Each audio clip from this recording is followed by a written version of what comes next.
umukino dukunda. Reka nanjye mbonezeho. Uzi ko kuboneza bisaba ingingo n'ibitekerezo biboneye. Ni umukino ukinwa n'ingeri zose, amakipe abiri ahanganye bizira guhangarana,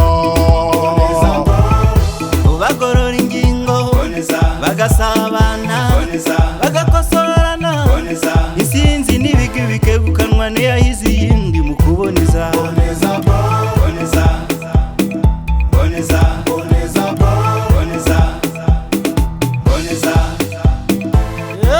Erega ntumane gutya ndaboneye. Nyina boneza boro nkaboneza mu mbonezo ntibagarure. Tureke ibidakwiye biturangaza, dukine boneza ball. Tubonereho no kungurana ibitekerezo bitwubaka, tugaragaza impano, duhanga udushya, duhuruza amahanga. Isinzi n'ibigwi dukesha guhuza biturange, maze tuba ikipe iboneye.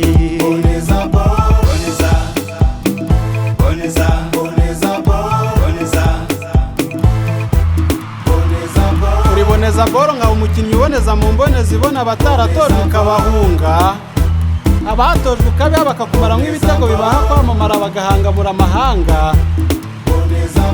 uri mubaranisha abadaheruka kubonanira mu rwanyuma bajya mu rwa mbere baboneza ibitego mu mbonezo, n'abatari bafite aho babonanira bakakubona bakaboneraho urubuga babonerezaho ibitekerezo biboneye bibubaka. uri boneza boro nkaba umukino.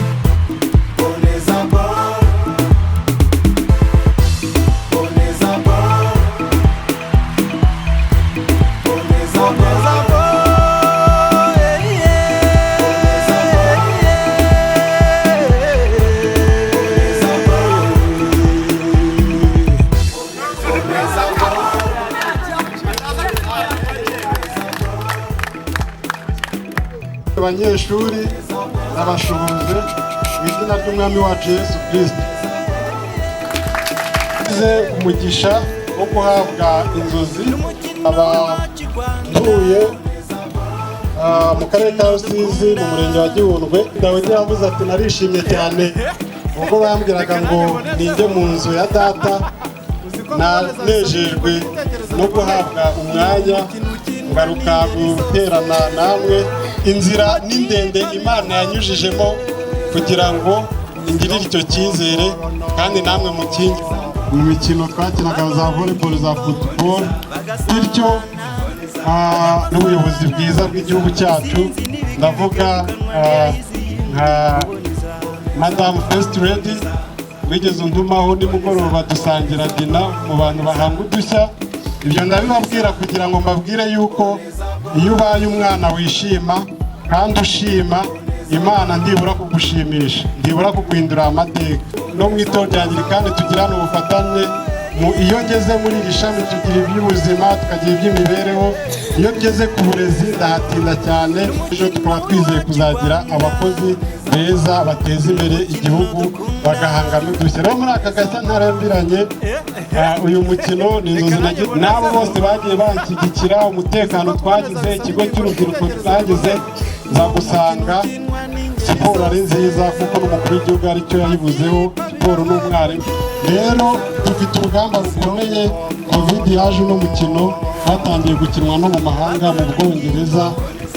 Bityo nkaba mfite ibaruwa ya minisitiri idusaba ko nitugira amakarabu 3 tuzagira federasiyo, nk'ubwo mwuba Ferwafa tuzagira Ferwabo, Federasiyo Internationale de Rwanda de Bonezabo, tuzagenda tuvuga Federasiyo Internationale de Bonezabo. Akaba ari ikintu ntakwishoboza njyenyine. Rero numva siporo ari ikintu cyiza. Mwabana mwe mujye mukunda gukina ibigo by'amashuri, hirya mu bigo by'urubyiruko n'ahandi imirimo. Tuzahanga udushya, tuzagera kuri byinshi kuko umugambi wayo mwiza. Rero murakoze cyane, Imana ikomeze kubagira neza. Murakoze. Numwe wabashe koherezanya akantu katari kanini kandi kaba kari hejuru, kugira ngo uteremo bijyemo biragoye, ariko abanyeshuri ba hano ibitego babimariyemo ahubwo tugira ngo babe basanzwe bawukina kandi nibwo bwa mbere baba bawuzanye. Numva rero uwo mukino nawo rwose abana batazi imibare, abana batazi inguni neza nyine ngo bamenye uburyo barapima boherezeyo ntabwo byapfa kuvamo, ariko rero twararikira benshi kugira ngo bazabashe kuwitabira naho ari umukino mwiza. Abanyeshuri bafite imyiyereko kandi myiza inogeye ijisho nabo batambuke batwereke ibyo babashije kugeraho muri siporo, ndetse dukomerezeho n'indi gahunda nziza iraza kugeraho yo kuza kubaha ibihembo. Murakoze. Aha niyo za ball, abo bambaye neza imyenda ifite nimero imbere myiza cyane idasanzwe.